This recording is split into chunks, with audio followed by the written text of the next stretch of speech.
After all of the think pieces on what is Lane Kiffin doing, I finally think I have a grasp on what the ultimate goal is for 2024. Anyway, we'll tell you.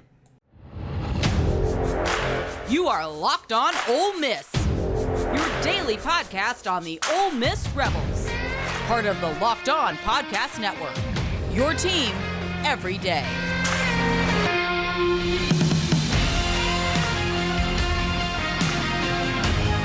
Thanks for making the Locked On Ole Miss podcast your first listen every day. We're free and available wherever you get your podcast, including YouTube. Give us a subscribe there. And I do want to let you know that today's episode is brought to you by Bird Dogs.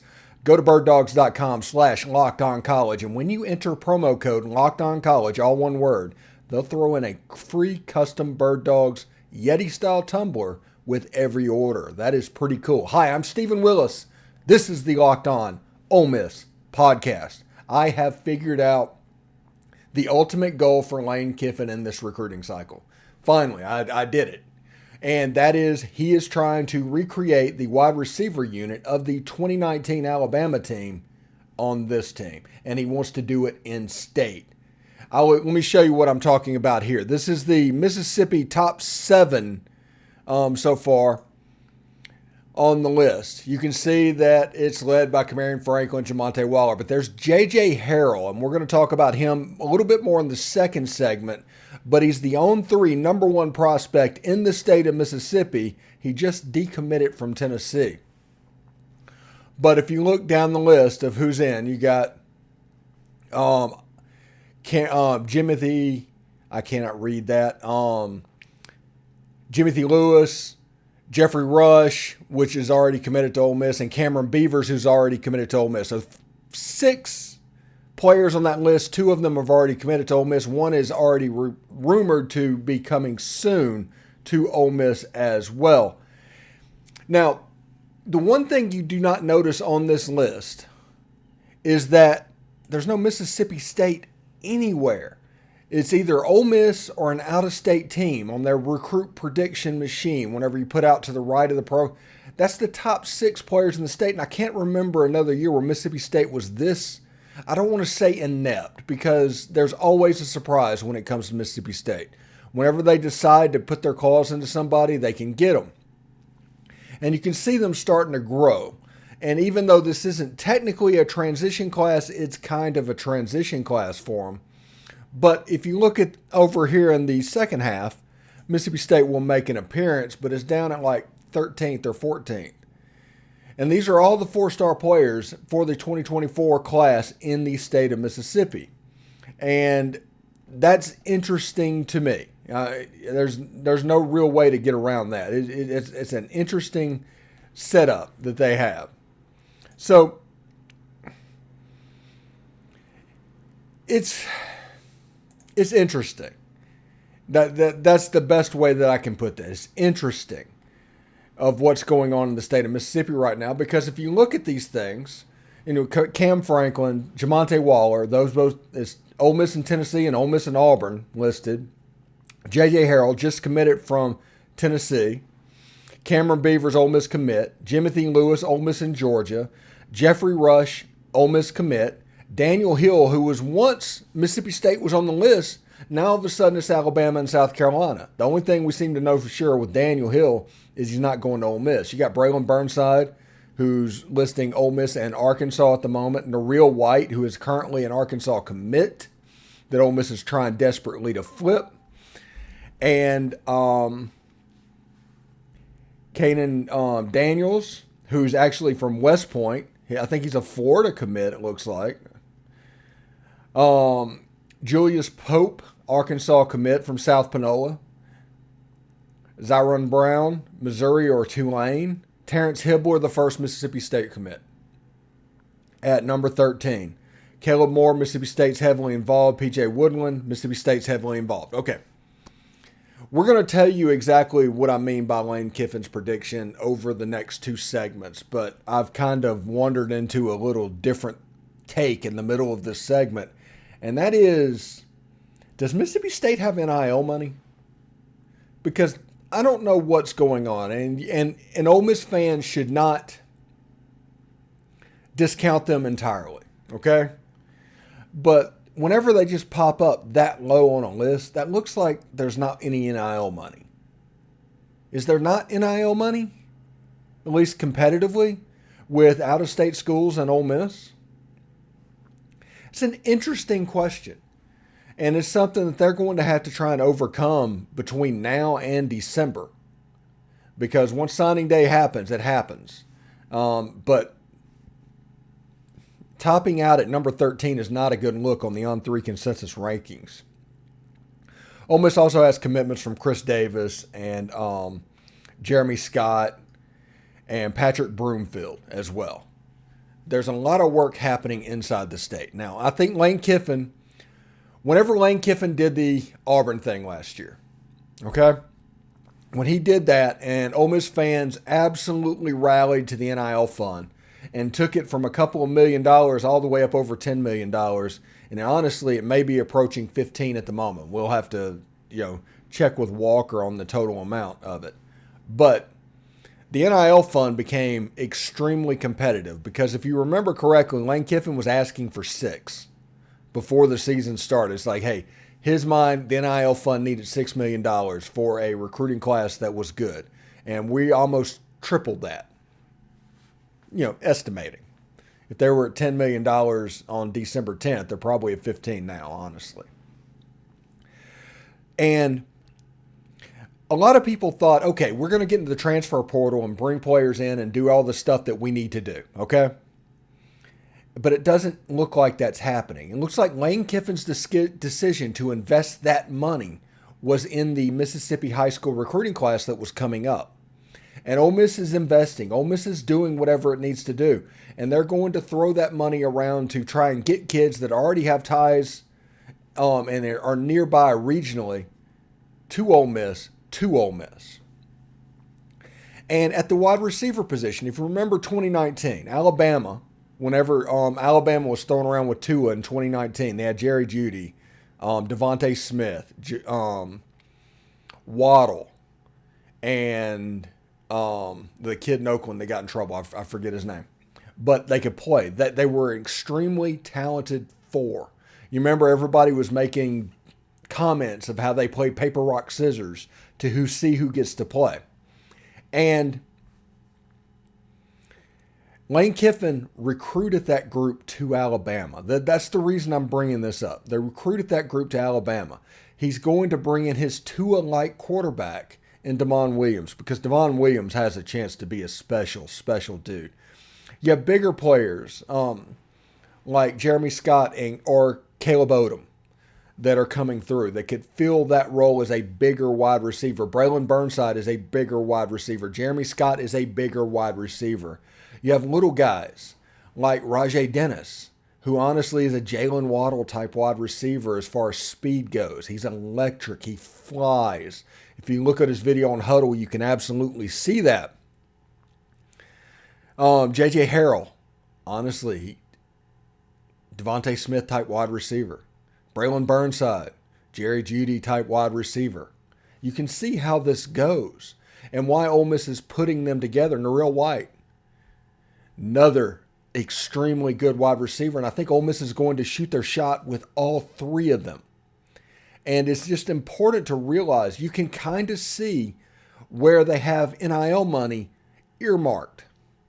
And it's why they didn't overpay with Keon Coleman. When Keon Coleman came back with a demand that was higher than they were willing to go, they were like, see you. Because this 2024 class was more important than the transfer class in 2023, in their opinion. And now that players are getting on the field earlier if they can play, if there's any doubt that they can play, they're going to get on the field because if you don't, they're going to transfer. So with it being younger, you have a chance to get them for multiple years. And that's the reason, in my opinion, that Trey Harris came in as a one-year stopgap. That is the reason that Zachary Franklin came in as a one-year stopgap. That's the reason, honestly, I'm excited that Aiden Williams gets to sit back and see what's going on because he has a chance to be the Jerry Jeudy of this wide receiver room. And if you look at what was recruited by Lane Kiffin to Alabama Lane Kiffin is attempting, I'm not saying he's going to do it, it's going to be a hard fight, attempting to do the same thing at Ole Miss. He's got players that have the chops to be extremely special college football players in the state of Mississippi, in his backyard. He's got the money to spend on them, so they're not going off to a bigger school, Texas A&M, and coming through and making Mississippi a minor league state because Ole Miss has the money to compete at a certain level. He's got a quarterback that has a chance to be dynamic. Think Tua, honestly. Think Bryce Young, that type of guy. He's got running backs. Quinshawn's going to be back next year. And then if you look at like Keidra Criscano, if you look at the Lacey kid out of Texas, out of Lancaster, Texas, they have a type and they're recruiting a certain type player, and the talent on the offense is just going to get better and better and better and better. And we'll see exactly what happens, but they have a chance to be pretty special moving forward. And it kind of starts with that wide receiver unit, which has a chance to be absolutely electric because they all complement each other. You've got Aiden Williams, who's at Ole Miss right now, okay? You got Aiden Williams, who's at Ole Miss right now. And he is a Jerry Jeudy, a leader. He's going to be the person who leads that room going forward, but also is an all-around superb wide receiver. Great hands, great route running. You've got JJ Harrell, who honestly he looks like a Devontae Smith type receiver.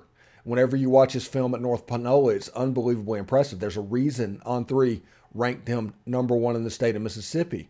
And then you've got like Raji Dennis, who's an absolute burner, who has a chance to be special and pop out of nowhere like Jalen Waddle kind of did. It's going to be really interesting what Ole Miss will do moving forward. And I'm pretty fired up about that.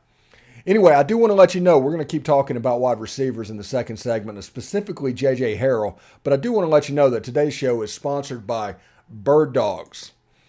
That's right, they're back. We thought they were here until the end of May. They came back. Now, most everybody knows about my situation. Half my balance got cut out whenever I had brain tumor surgery in 2019. I have to walk multiple times a day or I get wobbly. Seriously, I'll go around a corner and fall down if I don't walk enough. It's just really important. You have to train the balance on the other side. Well, everybody talks about a shotgun being a self-teaching tool. Well, if you try and walk that much in a pair of shorts that are not made for it, it's not comfortable, that's also a self-teaching tool. And Bird Dogs have shorts that are flexible fabric. They have liners. They're just really, really good. And people shouldn't overlook them. You go out for your walk, you do what you need to do. They're sturdy. They got pockets everywhere. There's 4 pockets, but it doesn't look like it. They're stylish. They look good. The liners are comfortable. Really, really nice. And if you go to birddogs.com/lockedoncollege and enter promo code LOCKEDONCollege for a free Yeti-style tumbler for your order. That's right, a free Yeti-style tumbler. That's birddogs.com/lockedoncollege for a free Yeti-style tumbler. That's promo code LOCKEDONCollege. That's all one word. You won't want to take your Bird Dogs off. We promise you, and I guarantee you, if you take advantage of this, you'll be in the comment telling me how right I was. Seriously. Absolutely amazing. I'm a huge fan of Bird Dogs. You'll see. All right, thanks again for making the Locked On Ole Miss podcast your first listen every day. Every day is tomorrow on the show. We're going to have Mike Huseman talking about a transfer portal recap. Mike says that he's not hearing Ole Miss's name in the transfer portal circuit, so they may be done, honestly. Something could pop, something could surprise us, but it kind of sounds like it's kind of wound down and kind of they are what they are. They're concentrating on 2024 recruiting, it looks like, at the moment. So, with JJ Harrell, he just decommitted to Tennessee, which is important. JJ Harrell, like I said, is the On3 number 1 player in the state, so they're going to make a big deal out of it. This is an On3 graphic from Sam Spiegelman, who seems to be fairly all over what's going on in this situation. Like Sam, he's really good. Generally knows what he's talking about. I have no complaints with him. And JJ Harrell decommitting from Tennessee. Now, it was a weird situation. If you listen to other podcasts and other shows and everything, they've told the story about how Ole Miss really ramped up its recruitment of JJ Henry just as he was committing to Tennessee. And apparently they never stopped recruiting him. And at this point, he's decommitted. And it's led to the other side of this, and that is where Sam Spiegelman and Zach Berry's a local Ole Miss Spirit guy, but Sam Spiegelman is a national guy. Those are the ones I genuinely pay attention to on these. Has RPM, that's their version of the crystal ball, JJ Harrell to Ole Miss. Now, here's the one thing that you need to be wary of, all right? Mississippi State needs to make a splash. And we went over the whole first segment about how down Mississippi State has been in this recruiting cycle. They are going to get one player. There might be players that want to go out of state, but things seem to be trending to the good guys with JJ Harrell. Now you have other Ole Miss recruits today that are tweeting out, hey, come to the SIP and all that. But we'll see exactly how it goes. JJ Harrell's just a really good football player, and he would benefit Ole Miss pretty spectacularly for the team that has become wide receiver U, at least in the state of Mississippi, if not the whole SEC. It's quite impressive. So we'll see exactly what happens with JJ in the coming days and week. We're in the middle of camp and visit seasons. We'll see who pops up on campus this weekend. We'll have Brian Smith on Saturday. We'll have Mike Huseman tomorrow. And then we'll also have like Tom Vanderford, Kara, those people as well. We'll have them up for the weekend, just as you are used to. So it should be a lot of fun. Anyway, I'm pretty fired up about everything that is going on. And we'll see exactly what happens. Anyway, when we come back, we will have John Macon Gillespie of the Grove Report here to talk Ole Miss football schedule, 8 and 9 game schedule. And, of course, some other stuff. We'll just go back, shoot it back and forth a little bit. Big weekend to go. Big news on JJ Harrell. I showed you why they're trying to get JJ at Ole Miss and what they're trying to think of. Like that Alabama 4 at wide receiver. That is what they're trying to recreate. Anyway, stick around. Thanks for making the Locked On Ole Miss podcast your first listen every day. We're free and available wherever you get your podcast, including YouTube. Do us a favor, subscribe to YouTube, hit the bell for notifications, comment, upvote as well. We'd appreciate it. Join our subtext community. The link for that is in the description as well. I'm Stephen Willis. This is the Locked On Ole Miss podcast. I'm here with John Macon Gillespie of the Grove Report. We're going to talk a little Ole Miss sports because we like talking Ole Miss sports, and we hope you like hearing about Ole Miss sports. How you doing, John? I'm doing good. How are you, Stephen? I'm doing quite well. I spent last week campaigning and railing over the potential one permanent rival and the 8 and 9 game. We haven't talked to you since that started. What's your opinion on the 8 or 9 game schedule that they had? I think you and I kind of see this the same way. The 8 or 9 game schedule on the surface doesn't necessarily matter to me, but I do think that they call them secondary rivalries, these second rivalry games that I think in the conference need to be protected. I mean, in Ole Miss's case, it would be LSU. And you and I think are on the same page there that there's a lot of history there, spanning decades and decades that, doesn't need to be lost. I mean, that needs to stay an annual matchup. But then you also have, like Auburn and Georgia. I mean, that could be a game that could be axed. A bunch of different games like that. And, I'm afraid that we're moving away from that in the Southeastern Conference, which as a traditionalist in a lot of respects when it comes to college football, I don't like that because, there are bigger rival. I mean, there are other rivalries in the conference other than the Egg Bowl, other than the Iron Bowl. So, I mean, it's things like that I think need to be protected that help make the conference and the sport what it is. And, I'm worried that we may be moving away from that. Yeah, I just don't want LSU to become, for Ole Miss fans, what Tennessee has become. Because if you're my age or older, you do not like Tennessee. That game meant something to you because you played every year until Arkansas and South Carolina came into the conference, and then you've played them like 3 or 4 times since then, and that game has just become another football game. But that LSU game, that is the crystal ball. If we want to look in the future, that's what that game will look like if we allow them to get rid of it to even where it's an every other year type situation. If it means just as much when we play LSU as it does when we play South Carolina, that's a problem. Yeah, I mean, and one, for geographical proximity, but two, the history of the rivalry, right? Because, I mean, this is even before our time, but I'm talking like Johnny Vaught era stuff. Those games were, they meant something on a national scale, pretty much year in and year out. And then, that kind of, I don't know if hatred is the right word, that rivalry, though, stayed intact even with that animosity through today. And that game may mean more to Ole Miss fans than it does to LSU. I mean, I don't necessarily know that, but I do think that it's a traditional game. It's a game that I think everyone looks forward to every year, just because of the fan bases and the tailgating scenes and all that kind of stuff. And, it's something that I think really needs to be held on to. And obviously we're talking about Ole Miss here, but I think pretty much every other school in the conference is in the same boat. I mean, with some other rival other than their one on Thanksgiving weekend.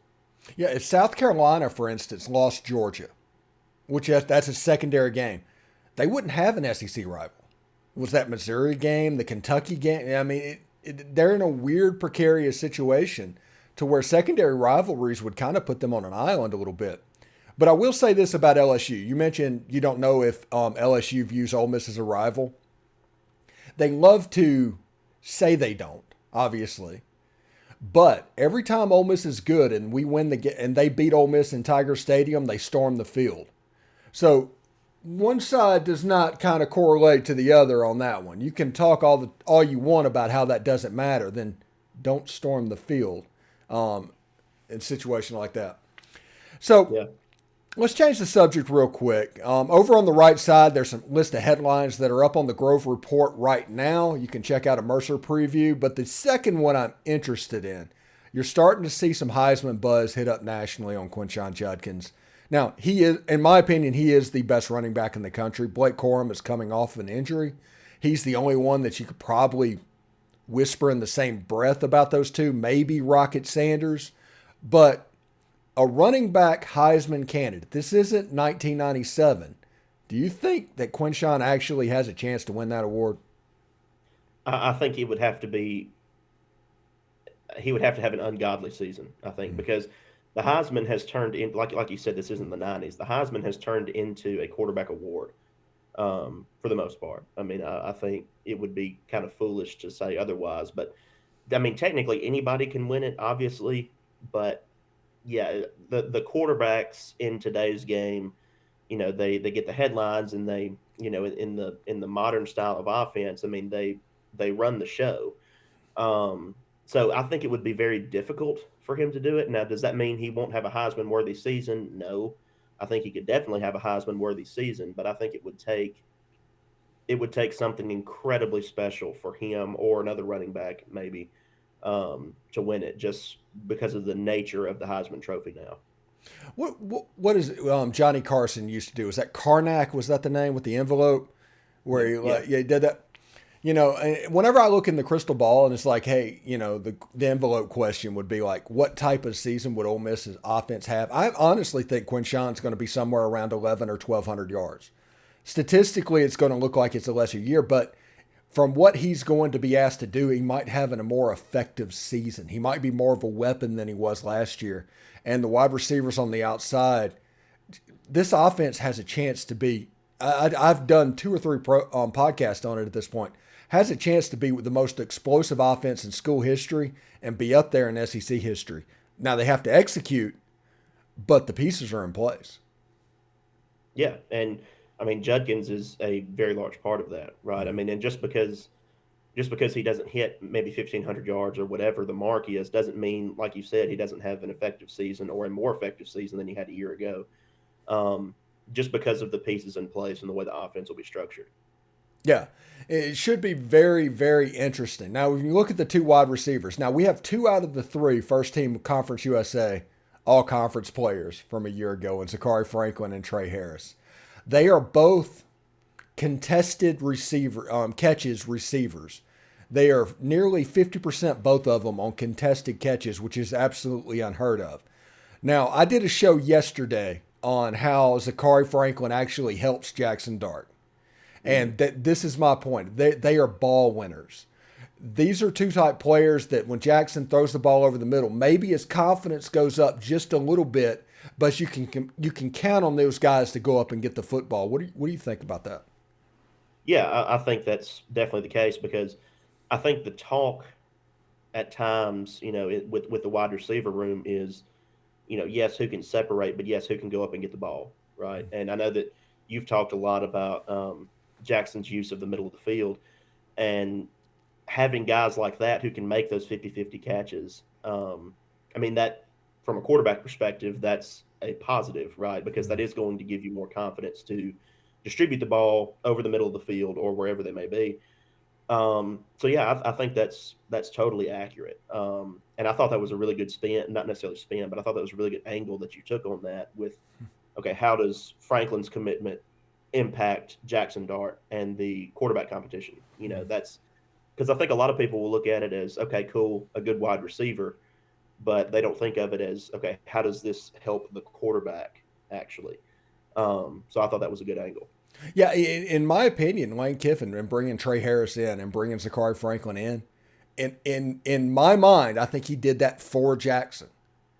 He needed to get to where he needed to be, and you couldn't necessarily get Jackson over a certain level in the middle of the field, or maybe there was some kind of mental block. There had to be some special brought in from the outside, and then you have the Caden Prieskorn, and you have Michael Trigg, which I don't know about. I'm going to ask you about this one too, because it's been a while since we talked. I think Ole Miss is going to run a little bit of 12 personnel this year, and you're going to see Michael Trigg line up where a slot receiver normally would. Yeah, no, I think I think that's probably a good assumption. Obviously, I'm not in the team meetings or coaching meetings or anything like that, but just the way the roster sets up right now, get your best guys on the field. That's a very simple mentality, but line him up there, and because with him and Prieskorn, on the roster, I think that's something that some people may overlook a little bit coming into the year. That could be pretty impactful. I think that's a pretty good assumption on your part.